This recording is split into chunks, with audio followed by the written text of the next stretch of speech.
오늘은 특별히 오산 세희망교회가 설립된 지 12주년이 되는 날입니다. 정확하게 2010년 12월 4일 설립 예배를 드렸는데 벌써 12년이라는 시간이 지났습니다. 세상에 존재하는 모든 물건은 다 존재 이유와 목적이 있습니다.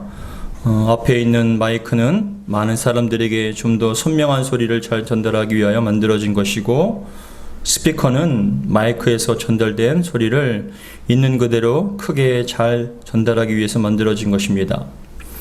회사는 돈을 벌기 위해서 존재하는 것이고, 소방서는 불을 끄기 위하여 생긴 것입니다.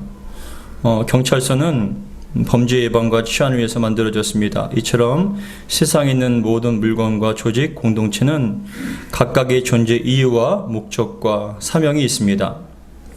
이처럼 교회 또한 존재 이유와 목적이 있습니다. 그리고 감당해야 할 사명도 있는 것이죠. 하나님께서 우리 세희망교회를 오산에 세우실 때 분명한 이유와 목적이 있음을 확신하면서 12년 동안 열심히 사역해 왔습니다.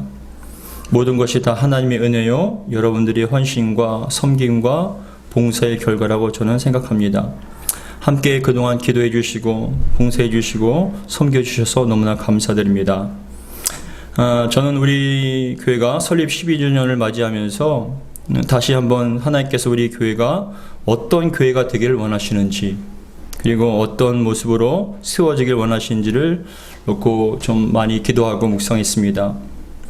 바라기는 오늘 말씀을 통하여서 주님께서 바라고 원하시는 교회, 주님의 뜻을 온전히 이루어 주님의 마음을 시원케 드리는 바로 그 교회가 우리 세희망교회와 또한 저와 여러분들이 신앙의 모습이 되기를 주 이름으로 축복합니다. 먼저 우리가 교회에 대해서 살펴보기 원합니다. 교회란 무엇인가에 대해서 그 정의를 알게 될 때 교회의 사명도 연결돼서 알 수가 있습니다. 성경 속에서 교회를 가장 먼저 언급한 분은 바로 예수님이셔요. 예수님께서 마태복음 16장 18절에서 또 내가 내게 이르노니 너는 베드로라, 내가 이 반석 위에 내 교회를 세우리니 음부의 권세가 이기지 못하리라고 말씀을 하십니다. 앞에 보시면은 우리 같이 한번 읽어보겠습니다. 시작. 또 내게 이르노니 너는 베드로라, 내가 이 반석 위에 내 교회를 세우리니 음부의 권세가 이기지 못하리라 라고 말씀하면서 교회의 주인은 예수님이세요. 내 교회라고 말씀하셨던 것처럼 우리 주님께서 핏값으로 사시고 세우신 교회, 주님의 교회입니다. 근데 이 교회라는 것은 헬라어로 에클레시아라고 얘기하는데, 이 에클레시아의 뜻은 불러내다는 뜻이에요. 원 뜻은 이 에클레시아, 불러내다라는 뜻인데, 좀 더 깊이 생각해 보면 겁니다. 교회라는 것은 하나님의 택함을 받아 세상에서 부름을 받아 예수 그리스도를 주로 고백하는 자들의 모임이라는 거예요. 교회라는 뜻이. 그러니까 다시 한번 말씀을 드리면 하나님의 택함을 받습니다. 하나님의 택함을 받아서 세상에서 부르심을 받아 예수 그리스도를 주로 고백하는 자들의 모임이 바로 교회라는 것이에요. 여기서 교회의 가장 중요한 핵심 기초는 바로 하나님의 택함입니다. 우리 스스로가 된 게 아니라 하나님의 택하심을 받은 사람들입니다. 그리고 예수님에 대한 온전한 신앙 고백이 있을 때 교회는 교회다워질 수가 있는 것이죠. 예수님께서 제자들에게 사람들이 인자를 누구라라고 하느냐라고 물어볼 때 어떤 사람은 세례 요한, 엘리야, 또한 예레미야나 선지자 중에 한 사람입니다라고 그렇게 얘기하더이다라고 얘기하니까 예수님께서 말씀하십니다. 너는 나를 누구라 생각하냐? 너는 나를 누구라고 생각하냐 했을 때 이 말씀은 중요한 말씀이에요. 여러분 한 사람 한 사람의 신앙 고백이 주님과 연결된다는 거예요. 우리의 구원은 전체적으로 되는 것이 아니라 누구에 의해서 되는 것이 아니라 내 신앙대로 받는 거예요. 그랬을 때 주님께서 말씀하시길 너희는 나를 누구라고 생각하느냐라고 물어보실 때 예수님의 말씀을 들은 베드로가 우리가 잘 아는 것처럼 다음과 같이 고백합니다. 주는 그리스도시요 살아계신 하나님의 아들이십니다 라고 고백을 하는 거예요. 그리스도라는 뜻은 기름 부음 받은 자라는 거예요. 뜻이 기름 부음 받았다는 것은 제사장이나 선지자, 왕이 기름을 받습니다. 부음 받습니다. 근데 그 기름 부음 받았다라는 것은 다른 말로 하면 구원자라는 의미가 또 담겨 있어요. 예수님께서 하나님의 아들로서 우리를 구원하시기 위한 구원자라시는 것을 말씀하고 있는 것이에요. 그래서 주는 그리스도시요, 기름 부음 받은 분입니다. 우리를 구원하신 분입니다. 그리고 살아계신 하나님의 아들이십니다라고 고백을 하는 거예요. 이처럼 바른 예수님에 대한 바른 인식과 신앙 고백은 인간으로부터 온 것이 아니라 하나님께로부터 온 것이라고 예수님께서 칭찬해 주셔요. 마태복음 16장 17절엔 다음과 같이 말씀하십니다. 같이 읽겠습니다. 시작. 예수께서 대답하여 이르시되 바요나 시몬아 내가 복이 있도다. 이를 내게 알게 한 이는 혈육이 아니요 하늘에 계신 내 아버지시나. 너무나 신비한 비밀이에요. 아무리 철학적으로나 아무리 지식이 많아도 박사라도 여러분 예수님 못 믿으면 못 믿는 거예요. 아무리 지식이 많고 아무리 어떤 경험이 많고 뛰어난 어떤 학문이 있다 할지라도 예수님을 모르면 모르는 거예요. 근데 갓난아이에게, 아니 더 나아가 초등학생도 유치원생도 예수님을 영접해요. 예수님 믿어요. 무엇이냐? 하나님의 혈육으로 되는 것이 아니라 지식으로 되는 것이 아니라 하나님이 택함 받는다는 것. 여러분들은 하나님이 택함 받은 백성인 줄, 자녀인 줄 믿으시기 바랍니다. 그래서 올바른 예수님에 대한 인식과 그런 온전한 믿음의 고백이 바로 교회를 교회답게 하는 것입니다. 하나님께서 이 영혼을 선택하셔서 예수님을 믿는 믿음을 주셨기 때문에 온전히 알고 믿게 되는 것이죠. 그래서 예수님께서는 교회를 다시 한번 말씀을 드립니다. 하나님의 택함을 받아 세상에서 부르심을 받아 예수 그리스도를 주로 고백하는 자들의 모임이 교회인 거예요. 근데 교회는 종류가 있어요. 예전에 한번 말씀을 드린 것 같은데 교회는 다 종류가 있습니다. 첫 번째는 어떤 종류가 있냐면 지상의 교회와 천상의 교회가 있어요. 교회는 지상의 교회와 천상의 교회가 있는데 지상의 교회는 이 지상에서 살아있는 성도들이 모이는 교회가 바로 이 지상교회예요. 구원을 이루어가는 교회. 근데 천상교회는 어떤 교회냐? 예수님을 믿다가 천국에 간 성도들이 모이는 교회를 바로 하늘에서 승리한, 신앙과 믿음의 그런 전쟁 가운데서 승리한 산성을 부르는 교회가 바로 천상교회라는 것이에요. 요한계시록에 보시면은 곳곳에 천상교회가 나타나고 있어요. 천상의 성도들 나타나고 있습니다. 요한계시록 14장 1절과 3절에서는 다음과 같이 말씀합니다. 또 내가 보니 보라, 어린 양이 시온산에 섰고 그와 함께 14만 4천이 서 있는데 그들의 이마에는 어린 양의 이름과 아버지의 이름을 쓴 것이 있더라. 그들이 보좌 앞과 네 생물과 장로들 앞에서 새 노래를 부르니 땅에서 속량함을 받은 14만 4천 밖에는 능히 이 노래를 배울 자가 없더라라고 말씀하면서 천상의 교회의 모습을 보여주고 있습니다. 우리도 천상의 교회에 가게 될 줄 믿으시기 바랍니다. 지상에 있는 교회는 아직 구원을 위해서 사단과 죄와 싸워야 돼요. 구원을 받았지만, 천상의 교회에 대한 약속을 받았지만 아직 우리는 이 땅에서 싸워야 돼요. 죄와 싸우고 사단과 싸워야 합니다. 그래서 지상교회는 다른 말로 표현하면은 전투적인 교회라고 얘기해요. 전투적인 교회. 오늘 마태복음 16장 아까 18절에도 다음과 같이 합니다. 예수님께서 교회를 세우시는데 음부의 권세가 이기지 못하리라 라는 말씀은 이 땅의 음부의 권세가 계속적으로 도전하고 시험하고 핍박한다는 얘기입니다. 그래서 다시 한번 얘기하기를 마태복음 16장 8절에도 또 내가 내게 이르노니 너는 베드로라, 내가 이 반석 위에 내 교회를 세우리니 음부의 권세가 이기지 못하리라 라고 말씀하셨어요. 온전한 신앙 고백과 예수님에 대한 알은 어떤 것에도 흔들리지 않는다는 거예요. 반석 위에 세운 그 신앙은 아무리 사단이 시험하고 유혹하고 아무리 무너뜨리려 한다 할지라도 온전한 신앙을 갖고 있는 그 소유한 사람들은 흔들리지 않아요. 지지 않습니다. 반드시 이긴다는 것이죠. 그래서 음부의 권세가 이기지 못하리라 라고 말씀합니다. 그리고 오늘 본문 요한계시록 2장 10절에서도 여러분 서머나 교회가 나오는데 치열한 영적 전투의 현장에 있다는 것을 분명하게 말씀해 주고 계십니다. 오늘 본문 요한계시록 2장 10절 같이 한번 읽겠습니다. 시작. 너는 장차 받을 고난을 두려워하지 말라. 볼지어다 마귀가 장차 너희 가운데서 몇 사람을 옥에 던져 시험을 받게 하리니 너희가 10일 동안 환난을 받으리라. 내가 죽도록 충성하라. 그리하면 내가 생명의 간을 내게 주리라 라고 말씀하세요. 이 서머나 지역은 교회는 아시아의 제일 도시라는 칭호를 두고 그 당시에 터키, 지금의 튀르키예죠. 그 튀르키예의 여러 지역, 에베소와 버가모와 경쟁을 하던 그런 지역입니다. 물질적으로 풍요로운 도시예요. 굉장히 풍요로운 도시입니다. 잘 사는 도시예요. 지금은 우리 이 서머나가 이즈미르, 현대 이즈미르라는 그런 도시 이름으로 지금도 터키에선 굉장히 큰 도시 가운데 하나입니다. 굉장히 풍성한 도시예요. 근데 왜 여러분 9절에 보시면 2장 9절에 보시면 굉장히 궁핍하다라고 표현하고 있거든요. 이 서머나 교회가. 그렇게 부유한 도시에서 왜 성도들은 교회는 궁핍합니까? 우리 9절, 2장 9절 같이 한번 읽어보겠습니다. 시작. 내가 내 환난과 궁핍을 알거니와 실상은 내가 부유한 자니라. 자칭 유대인이라 하는 자들의 비방도 알거니와 실상은 유대인이 아니요 사단의 회당이라 라고 말씀합니다. 내가 너의 환난과 궁핍을 안다라고 얘기했을 때 여기서 왜 이 서머나 교회가 환난과 궁핍이 있냐면은 그겁니다. 이 당시에 경제적인 활동을 하기 위해서는 길드라는 모임, 조직에 들어가야 됩니다. 상인 조직이에요. 근데 이 길드라는 조직에 가입을 해야 되는데 그것에 가입을 하지 않으면 경제적인 활동을 못해요.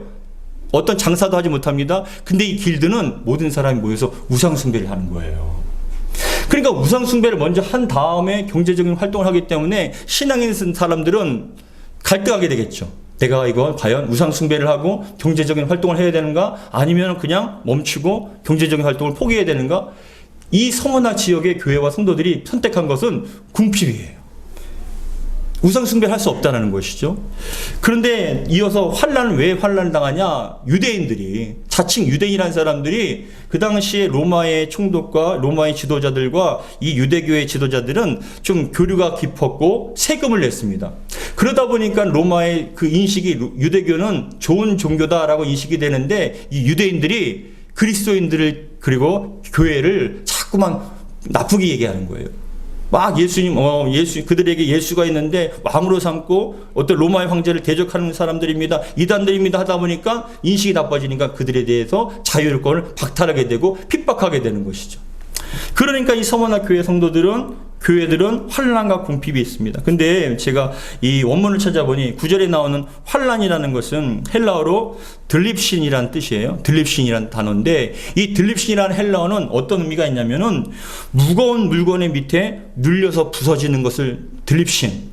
이게 바로 그 환난이라는 표현이에요. 그러니까 우리 머리 위에 엄청난 큰 물건이 우리에게 위에 올려서 우리가 깔려 죽는 부서지는 것 같은 고통이 바로 환난이라는 뜻이고 궁핍이라는 헬라어로 푸토케이아이라는 것인데 외적인 핍박으로 생긴 물질적인 빈곤이라는데 극단적 뭐라고 한마디로 표현하면 극단적 가난이에요. 살 수 없는 가난. 그러니까 이렇게 궁핍과 그리고 환난이 그 서머나 교회와 성도들을 괴롭히는데 근데 뭐라고 얘기하십니까? 예수님께서 실상은 내가 부유한 자라고 또 말씀하시네요. 왜 이런 말씀하십니까? 지금 먹고 살래도 살 수가 없어요. 너무나 궁핍해요. 환난을 당합니다. 너무나 인생이 힘들어요. 고통스러워요. 근데 너희는 실제적으로 부유한 자라는 거예요. 뭐냐? 그 믿음으로 구원받는다는 거예요. 너희들이 그 고통과 주를 위한 헌신은 주님께서 다 알고 계시고 갚아주시겠다는 거예요. 그로 말미암아서 제가 이 구절을 읽으면서 묵상하면서 은혜 받았던 건 뭐냐면은 내가 내 환난과 궁핍을 알거니와라는 이 알거니와 주님께서 알고 계신 줄 믿으시기 바랍니다. 여러분들이 당하는 고난과 어려움들 주님께서는 다 알고 계셔요. 그리고 다 갚아주실 거예요. 반드시 갚아주실 거예요.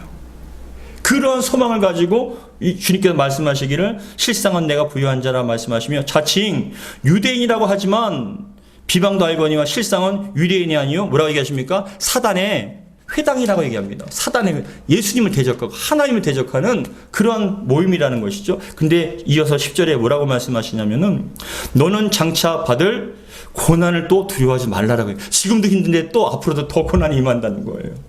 근데 왜 이런 고난을 허락하셨을까 했을 때 우리 주님께서는 서머나 교회를 향해서 기대를 하고 계시는 거예요. 여러분 아시아 7교회 요한계시록 2장과 3장에 나오는 아시아 7교회 중에 책망이 없는 교회, 칭찬만 있는 교회는 이 서머나 교회와 빌라델비아 교회밖에 없거든요. 근데 이 서머나 교회는 죽도록 충성하는 거예요. 타협하지 않고 물들지 않고 신앙과 믿음을 지키기 위해서 하나님을 바라보며 주님께서 날 인정하실 것을 기대하며 끝까지 이겨나가는 거예요. 잠깐의 편안함은 있을 수 있겠죠.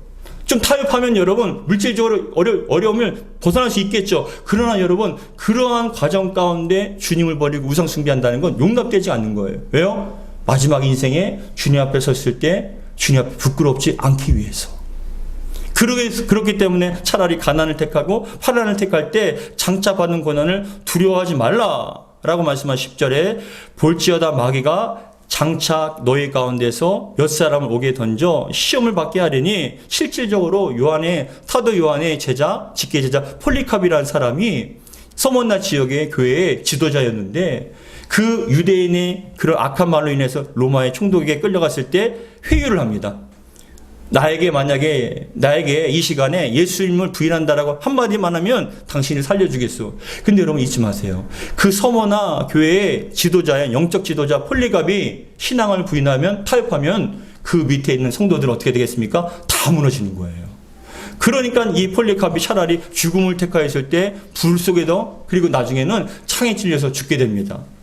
그런 어려움 가운데서도 끝까지 신앙과 믿음을 지키며 폴리갑이 마지막 죽기 전에 뭐라고 얘기했냐면 내가 죽는 것은 잠깐이지만 나에겐 영원한 생명이 있습니다. 할렐루야. 아멘. 내가 죽는 건 고통은 죽음과 같은 고통은 잠깐이지만 나에게 영원한 세계가 있습니다. 생명이 있습니다. 이 시간 내가 이 육신의 생명을 위해서 이 육신의 삶을 위해서 주님을 부인한다는 건 내게 영원한 죽음이 기다리고 있기 때문에 나는 그렇게 할 수 없습니다라고 여러분 예수님 부인하는 걸 포기해버린 거예요. 죽음을 맞이합니다. 이야 얼마나 멋있습니까? 그런데 이렇게 모든 것을 말씀하시며 예수님께서 하신 말씀이 10절에 너희가 10일 동안 환난을 받으리라. 10일 동안이라는 이 시간은 단순히 10일이 아니에요. 잠깐이라는 얘기예요. 반드시 끝이 있다는 얘기예요. 이 10일 동안 환난을 받으리나 그러나 내가 죽도록 뭐하라? 충성하라. 따라하겠습니다. 죽도록 충성하라. 죽기까지 충성하는 거예요. 누구에게 충성합니까? 세상에 충성하는 게 아니에요. 사람에게 충성하는 게 아니에요. 내 욕망에게 충성하는 게 아니에요. 우리 예수님께 충성하는 거예요. 주님께서 가지 말라면 안 가는 거예요. 가라면 가는 거예요. 내가 죽기까지 주님을 따라갔을 때 주님께서는 그리하면 내게 생명의 간을 내게 주리라고 약속하십니다. 승리의 면류관, 생명의 면류관을 여러분들에게 주신 줄 믿으시기 바랍니다. 누구에게요? 죽도록 충성하는 자에게. 적당하게 타협하고 적당하게 여러분 교회 나와서 신앙과 믿음 있는 것처럼 보여도 세상에 나가서 적당하게 타협하고 환경에 타협하고 친구들에게 타협하고 그런 상황에 타협하다 보면은 여러분 주님 앞에 죽도록 충성할 수가 없는 거예요. 주님께 충성하시기 바랍니다.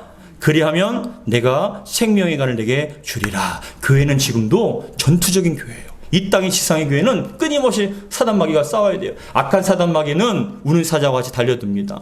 우리의 신앙과 믿음을 노리고 우리의 삶을 노리고 공격합니다. 불화살을 쏩니다. 그 속에서도 우리는 날마다 무장하여서 주님의 뜻대로 살아가는 거예요. 충성의 끝은 생명입니다. 영원입니다. 여러분 이러한 충성을 통하여서 영원한 생명의 멸류관을 다 받아들이는 저와 여러분 되기를 주의 이름으로 축복합니다. 이 천상의 성도들은 승리한 자들이에요. 아무나 못 들어가죠. 이 땅의 지상의 교회에서 영적 전투 가운데 승리한 자들만 천상의 교회에 들어갈 수 있는데 요한계시록 20장 4절에는 다음과 같이 말씀합니다. 같이 읽겠습니다. 시작. 또 내가 보좌를 보니 거기에 앉은 자들이 있어 심판하는 권세를 받았더라. 내가 보니 예수를 증언함과 하나님의 말씀 때문에 목배임을 당한 자들이 영혼들과 또 짐승과 그 우상에게 경배하지 아니하고 그들이 이마와 손에 그의 표를 받지 아니한 자들이 살아서 그리스도와 더불어 천년 동안 왕노릇하니. 여러분 믿음으로 끝까지 지키고 승리한 자들만 누리는 축복이에요. 환입니다. 이 땅에서 적당하게 타협하거나 세상에 물들고 어떤 사람을 쫓아가는, 환경에 쫓아가는, 돈을 쫓아가는 그 신앙은요, 이 모임에 들어갈 수가 없어요. 이 모임에 들어갈 수 없어요. 정말 간절히 바랍니다. 저는 여러분, 이 자리에 앉아 계신 여러분들이 다 천상교회에 정말 주님의 승리자의 모습에 여러분들이 그 자리에 서 있기를 주의 이름으로 축복합니다. 두 번째 교회 유형은 바로 유형교회와 무형교회가 있어요. 유형교회와 무형교회. 유형교회라는 건 우리가 볼 수 있는 교회로서 제도와 형식 및 건물을 갖춘 지역교회를 유형교회, 눈으로 볼 수 있는 형태가 있는 교회라고 얘기를 하는 것이죠. 근데 여러분 여기서 잘 생각해 보면은 이 유형교회는 지상교회일 수도 있겠죠. 유형교회는 참신자와 불신자가 섞여 있어요. 유형교회는, 이 지상교회는. 그래서 우리가 이 가운데 앉아 있어도 영적으로 성령으로 거듭난 사람이 있고 아직 거듭나지 못한 분도 계셔요. 사실은 마치 알곡과 가라지가 섞여 있는 것처럼 참신자와 불신자가 섞일 수 있고 혼합될 수도 있습니다. 근데 무형교회는 어떤 교회냐? 무형교회는 보이지 않는 교회로, 이 교회는 창세 이후에 다 선택받은 자들, 승리한 자들의 모임이에요. 그러니까 창세로부터 그렇게 무형교회는 다 보이는데 천국에 있을 수도 있고 이 땅에 있을 수도 있죠. 무형교회는. 그래서 이 가운데에도 천국에 대해서 천국에 이미 간 분들도 계시고 이 땅에서 참 그리스도인 참 성도가 무형교회에 속한 자들을 얘기하는 거예요. 좀 이해하셔야 되는데 뭐냐, 무형교회는 완전하고 전혀 오류가 없는 그런 교회이고 유형교회는 오류가 있을 수도 있어요. 여러분 솔직히 말씀드리면 교회 나오시더라도 아직 주님 영접하지 못한 분 계셔요.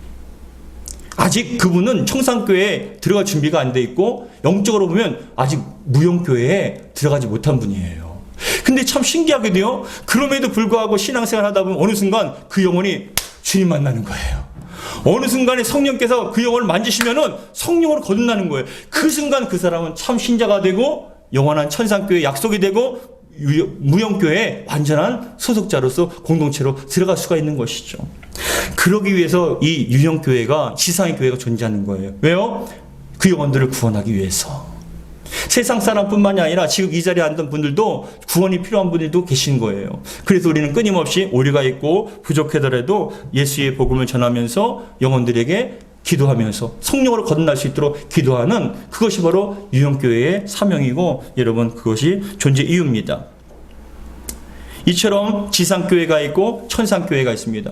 눈에 보이는 유형교회가 있지만 유형교회는 알곡과 가라지가 혼합된 것처럼 참신자와 아니면 아직 불신자가 섞여 있을 수도 있지만, 그러나 이 교회가 존재하는 이유, 성령께서 그 영 언젠가 만져주실 줄 믿고 성령으로 거듭나서 완전한 구원을 이룰 수 있도록, 그것을 위해서 이 유형교회, 지상의 교회가 존재가 필요하다는 것이죠. 그렇다면 여러분, 교회의 머리가 되시고 참된 주인이신 예수님께서 바라고 원하시는 건강한 교회가 어떤 교회인가를 한번 살펴보기 원합니다. 첫 번째, 주님께서 원하시는 교회는 첫 번째, 복음이 온전히 전파되고 영혼을 구원하는 교회예요. 교회는요, 가장 큰 중요한 사명, 존재 이유는 영혼 구원이에요. 영혼 구원. 우리 교회를 통해서 영혼들이 구원받길 원하셔요. 예수를 알지 못하는 영혼들이 예수 알게 하시고, 또한 이 시간 앉아 계셔도 예수님을 아직 인격적으로 영접하지 못한 분들이 주님을 복음을 통하여 십자가의 은혜로 말미암아 완전히 거듭날 수 있도록 교회는 항상 존재하는 것이고, 여러분 건강한 교회는 영혼 구원에서 힘쓰는 교회라는 것이죠. 교회는 그리스도의 복음을 전파하고 하나님의 나라를 실현시키는 그런 사명이 있습니다. 그러기 위해서는 여러분 진리를 수호하고 날마다 복음을 선포합니다. 예배가 드려집니다. 이 예배와 복음 선파와 또 말씀을 통해서 그 영혼이 변화될 수 있도록 날마다 기도하고 설교하는, 그것이 바로 건강한 교회의 모습입니다. 진리를 수호하고 선포하며 세상에 물들지 않고 타협하지 않는 그 교회를 주님께서는 기뻐하신다는 것이죠. 두 번째, 주님께서 기뻐하시고 원하시는 건강한 교회의 모습은 두 번째는 그거예요. 첫사랑을 잃어버리지 말라는 거예요. 첫사랑을 잃어버리지 말라. 첫사랑을 잃어버리지 말고 차별이 없는 교회를 되기를 원하셔요. 여러분, 사도 바울이 전도한 교회 중에 고린도 교회가 있어요. 고린도 지역에, 지금의 그리스 밑에 있는 고린도 지역인데, 이 고린도 교회는 처음은 복음을 듣고 영접했어요. 주님을 영접한 거예요. 그래서 교회가 세워졌어요. 근데 이 사도 바울이 세운 교회인데 시간이 지나면서 고린도 교회는 예수님에 대한 첫사랑을 잃어버렸어요. 십자가에 대한 사랑을 잃어버렸어요. 그러다 보니 이 교회가 여러분 점점 교만해지기 시작했고, 교회 안에서 여러분 심지어는 고린도전서 읽어보세요. 교회 안에 근친상간이 일어나는 거예요. 성적인 타락이 여러분 난무하는 거예요. 그리고 또 어떤 심각한 문제가 있었냐면, 교회 안에도요, 나는 바울에게 속한 자다, 나는 베드로에게 속한 자다, 나는 그리스도에게 속한 자라고 매일같이 팔을 나눠서 싸워요. 매일같이 싸워요. 베드로가 진정한 사도다, 사도 바울이 맞다, 그리스도를 믿는 사람이다. 매일같이 성도들이 교회 안에서 싸우는 거예요. 그리고 더 나가서 여러분, 돈 있는 사람들이 돈 없는 사람들에게 돈을 빌려주는데 못 갚으니까 서로 고발을 하는 거예요. 돈 문제 때문에. 생각을 해보세요. 교회에서 날마다 이쪽은 누구 편, 이쪽은 저 편, 예배를 드려도 여러분 쳐다보도 안 봅니다. 매일같이 다툽니다. 싸웁니다. 그 속에 여러분 이 교회에서는 건강한 것 같고 좀 거룩한 것처럼 보이는데 나가서는 온갖 음란한 악한 짓과 정말 그런 말도 되지 않는 일들을 막 벌입니다. 그러면서도 여러분 부끄러운지 모르는 거예요. 돈 때문에 매일 싸웁니다. 멱살을 잡습니다. 고소고발합니다. 여러분 은혜로운 교회인가요? 근데 사도 바울이 그런 교회에 대해서 심각하게 생각하고 교회에 대해서 그거에 대해서 너희들은 그렇게 하면 안 된다라고 얘기하니까 이 고린도 교회가 교만하게 뭐라고 얘기하냐면 야 우린 방언도 하고 환상도 보고 예언도 하니까 너 그런 말 하지 말아라.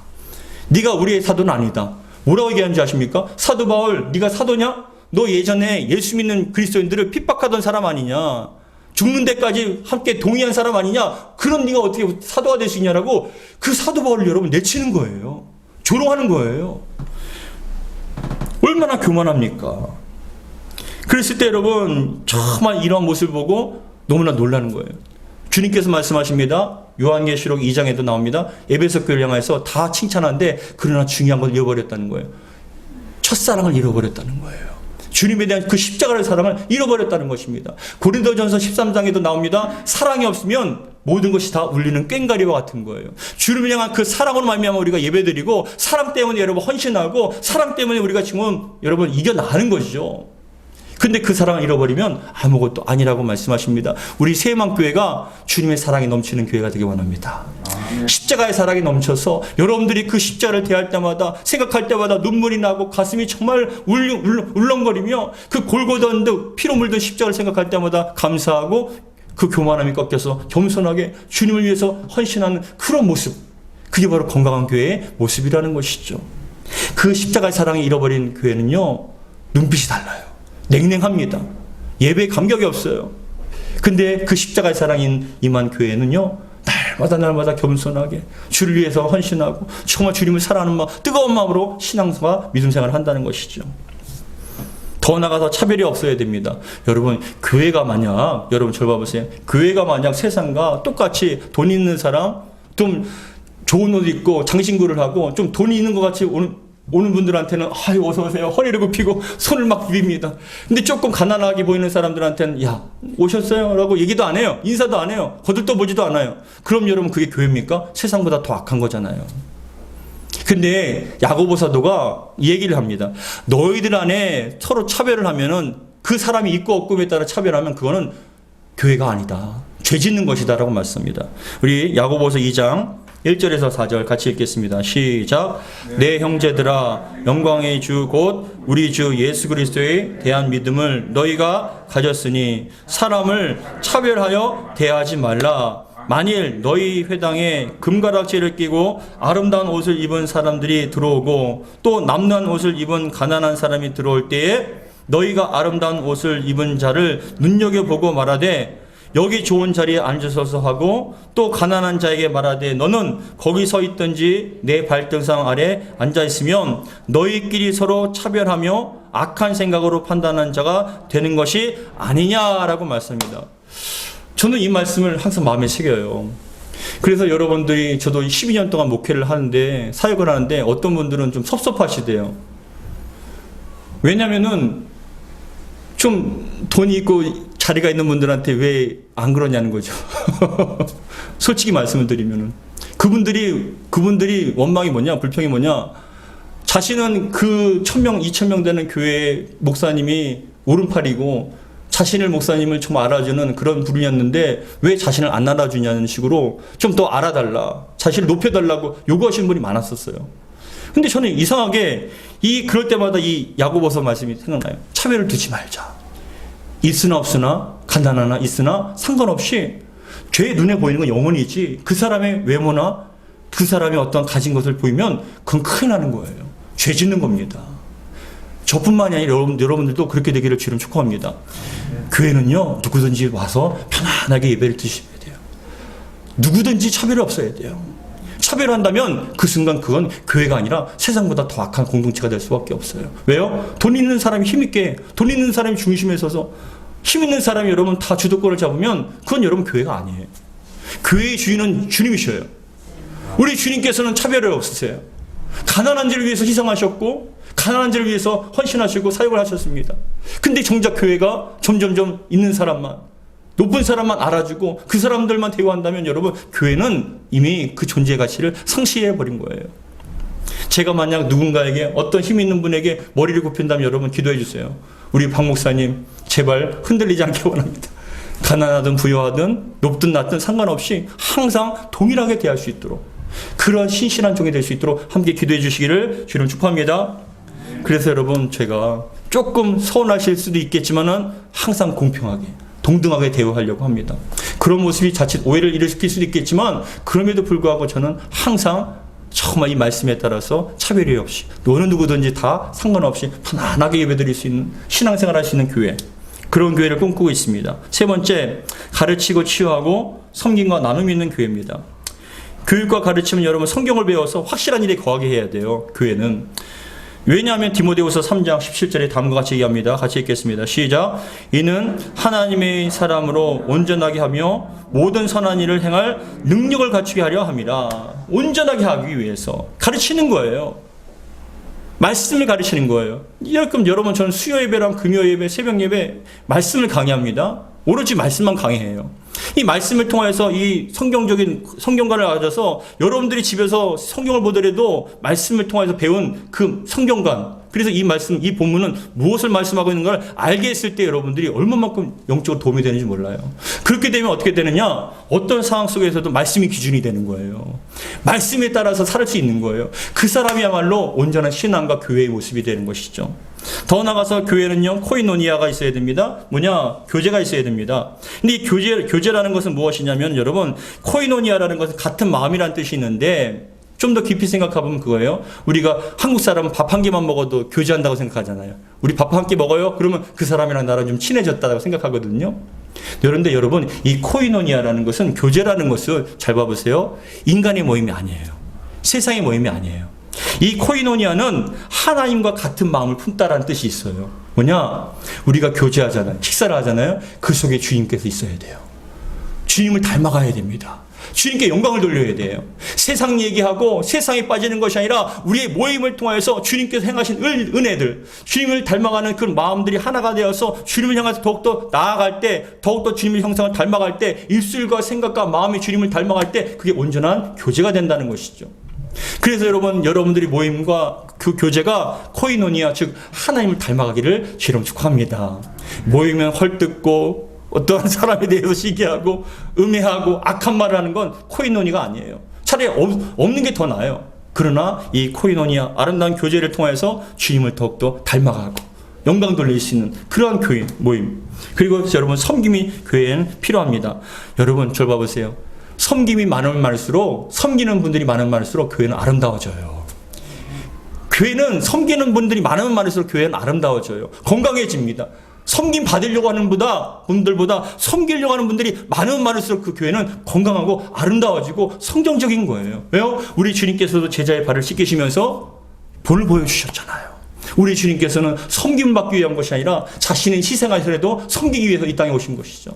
그랬을 때 우리 세희망교회 모든 성도님들이 다 섬길 수 있는, 주님의 그 밑에 자리에까지 내려가서 발을 씻길 수 있는 아름다운 섬김의 사람들이 되기를 주의 이름으로 축복합니다.